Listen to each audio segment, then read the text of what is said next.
It's like working in a journey that has no light in it.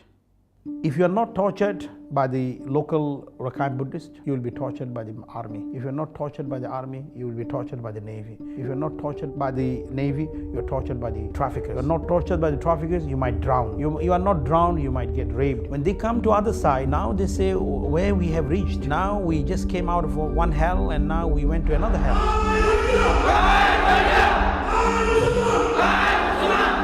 Allahu Akbar.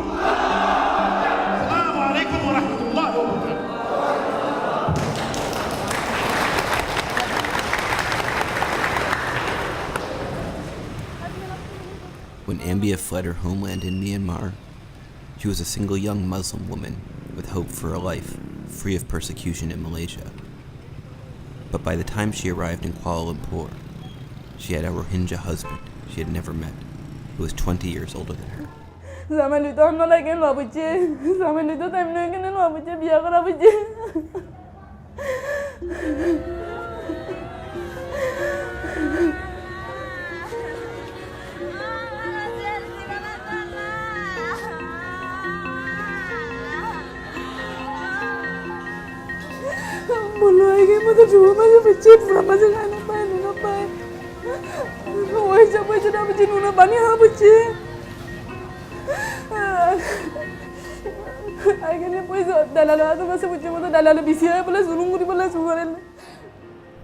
Rohingya men have been fleeing Myanmar for so long.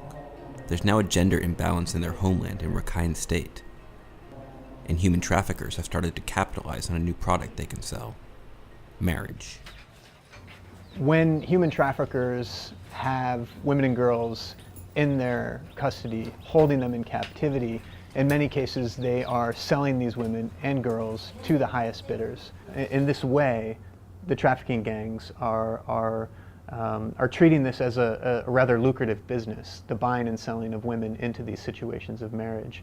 Essentially, Matthew Smith, the executive director of Fortified Rights, an advocacy group that monitors Rohingya refugees, says widespread human rights violations in Myanmar are causing a dramatic increase of forced marriages for female asylum seekers. But for Rohingya activists already living in exile, the increase in incidents of forced marriage is only the latest trend leading to the commonly believed conspiracy theory that there is a systematic plan by the Burmese government to eliminate the Rohingya people. So traffickers are now given permission by the government to go and browse around to those vulnerable families and sell the dream that, the circumstances are really, really bad here. People cannot leave.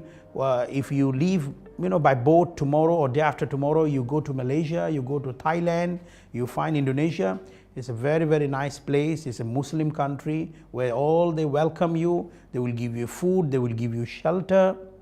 All those are promises. When they come out on the boat, it's a totally different story start. Ambia thought she was paying for safe voyage to Malaysia, but really, she had walked into a trap by her own people. The traffickers, who were also ethnic Rohingya, gave her mother a choice. If they wanted to be released, she could sell her daughter into prostitution in Thailand, or marry her to an older man looking for a bride in Malaysia. The traffickers earned just over $1,000 for arranging the marriage. They got another $1,000 for her sister, who was also sold.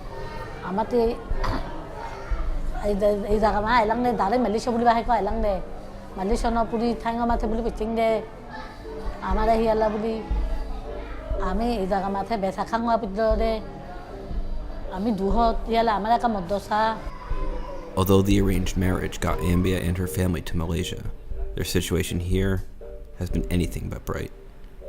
After her arrival to Malaysia, her husband disappeared, leaving her to take care of her niece, sick sister, and mother.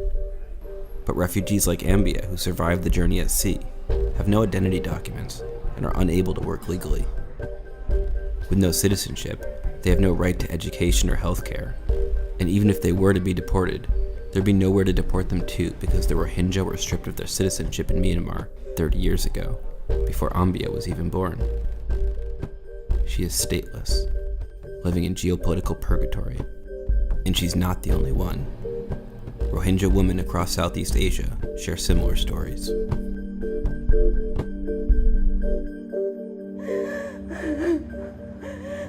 Jirio kono gishuma la kono bai. Hero zulunguri bo mune mo kabela zulunguri bo dole ere ashire hero zulunguri bo la sukurel. Musamana de juleje musamana de shate musamana kono gishu moddo no sanare. Shanti no lagel de shiano.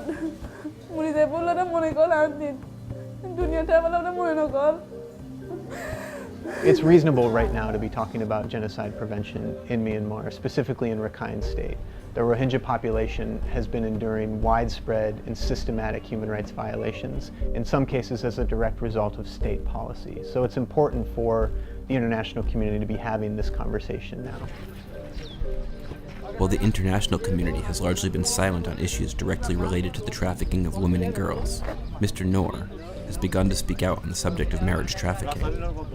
He's become a symbol of resistance to persecution for many Rohingya refugees.